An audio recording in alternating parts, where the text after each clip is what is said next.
Good morning, everybody. Hopefully, you saw my post on Facebook, on the Mindset and Meditation group. If you're not part of that group yet, it's a public group. Anybody can join, and you'll know when I'm going live in the morning. So, join that group.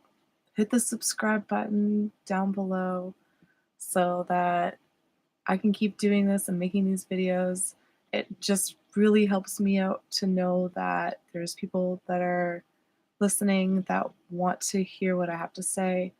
So, yeah, today we are going to talk about, I'm sure you noticed my title, Do You Feel Wrong for Being You? So today that's what we're going to talk about.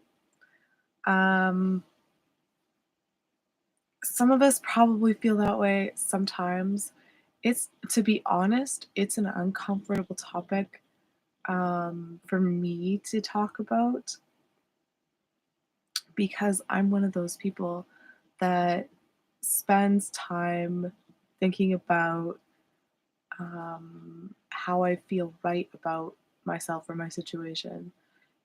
But that's the whole kind of point of today's topic and what we're talking about is being honest with where you're at and being honest so that you can make that shift. I'm just going to adjust my camera here because I feel wrong about my camera's angle.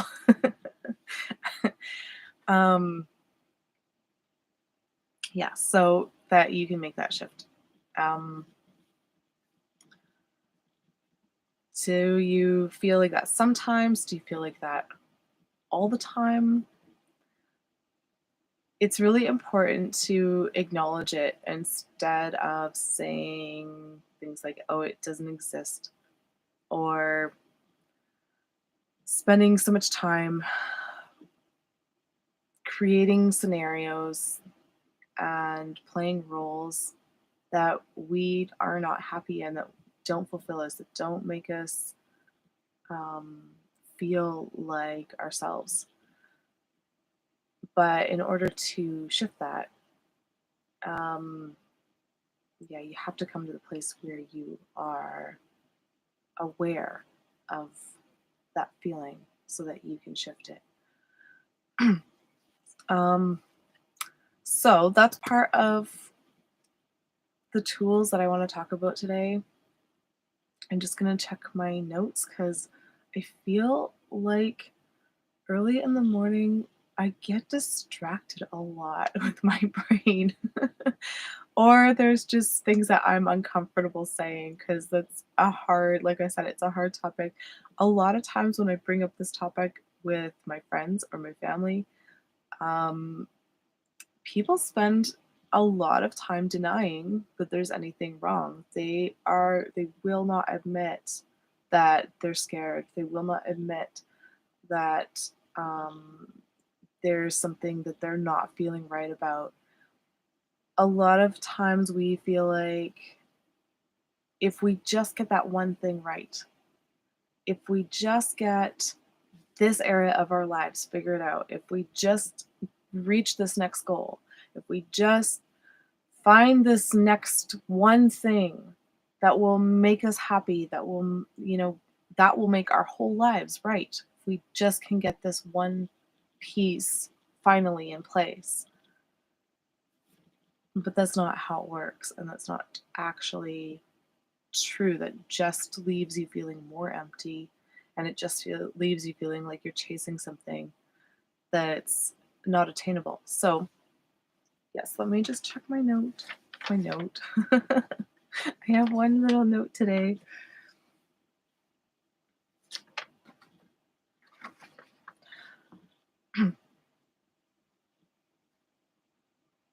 You can't change a lie into a truth. So if you are scared about something, if you are trying to chase that impossible dream, you can't change that lie into your personal truth.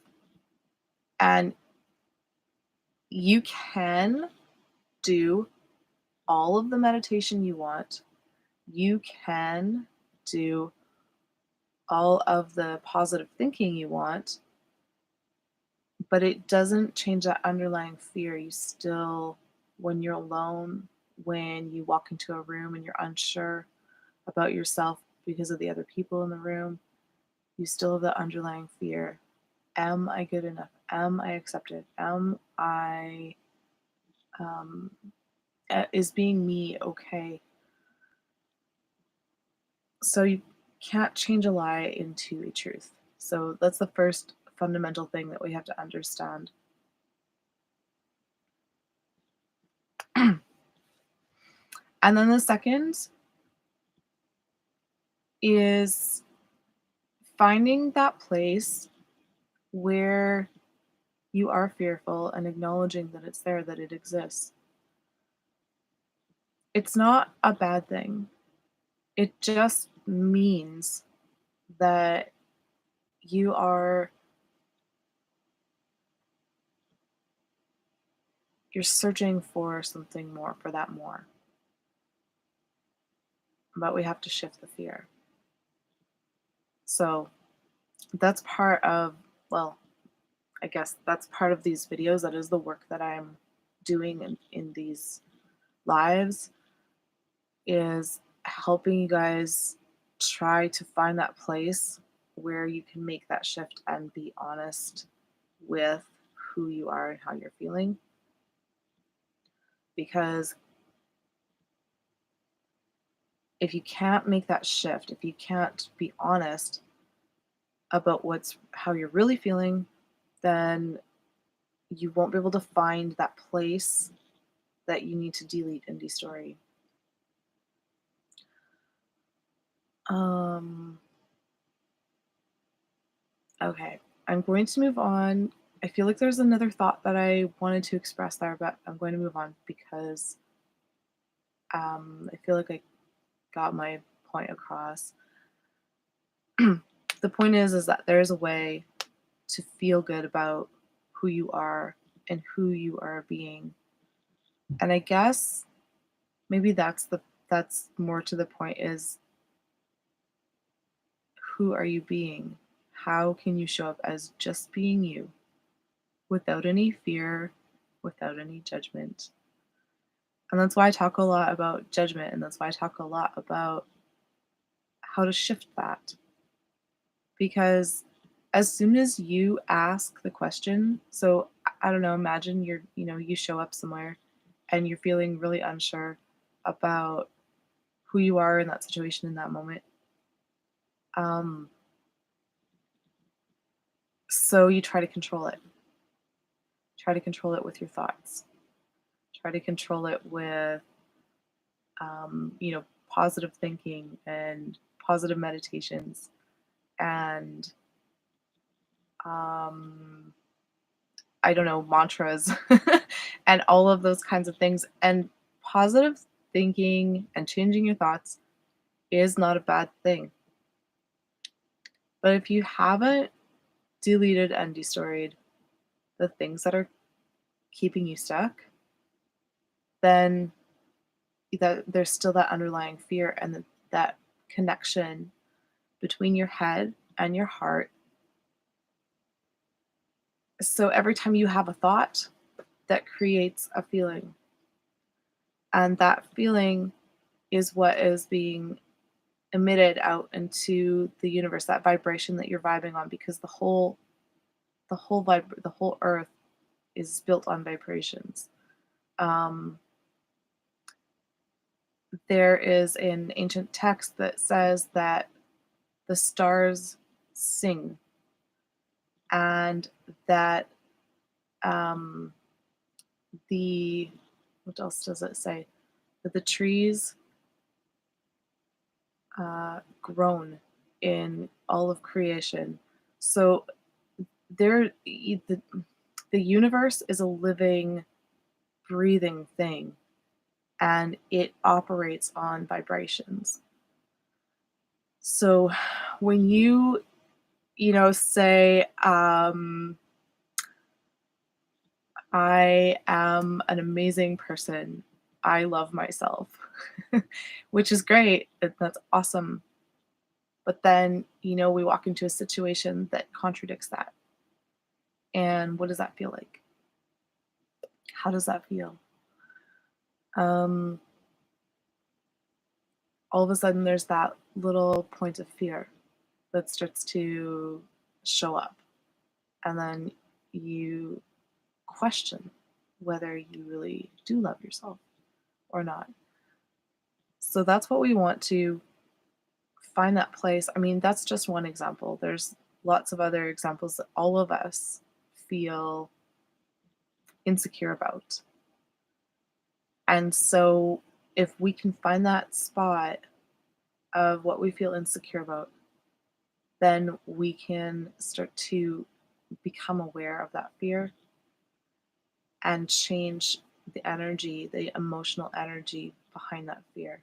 So once we delete and destory it, once we change it, then the emotional energy behind that fear releases, and it's like night and day. You're able to actually feel that feeling of being loved. It's of loving yourself. It's amazing.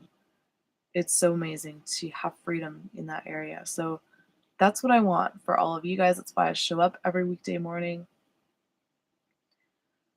so that we can start to experience that freedom together. Um, yeah. Obviously, as a coach, I feel like there's so much more that we can do. Um, but there's only so much that I can do every weekday morning with, the hundreds of people or that are watching. So that's why I ask these questions. And that's why we try to find as much of the answer as we can. But if you have any questions and you want to get a hold of me, you can find me on Facebook. You can find me on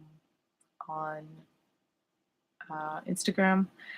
You can find me here on YouTube, and like, subscribe, find a way to get a hold of me so that you can contact me if you have any personal work that you want to do. I would absolutely love to help you.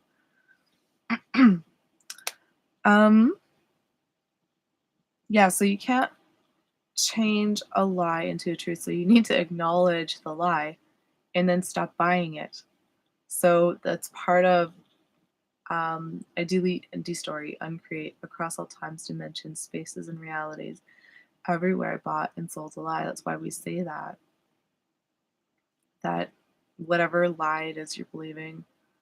Um, my most recent one has been an interesting journey for me. It has to do with my family, my daughter specifically. I realized, and this one is still actually emotionally charged for me, so it's something I still need to work on. I realized that I have a belief that the people that are closest to me and my family are the ones who are most unsupportive of me. And I don't even know where I picked that up. I have no clue. I keep thinking, how did I pick that up? Maybe that was, um, I think one thought comes to mind.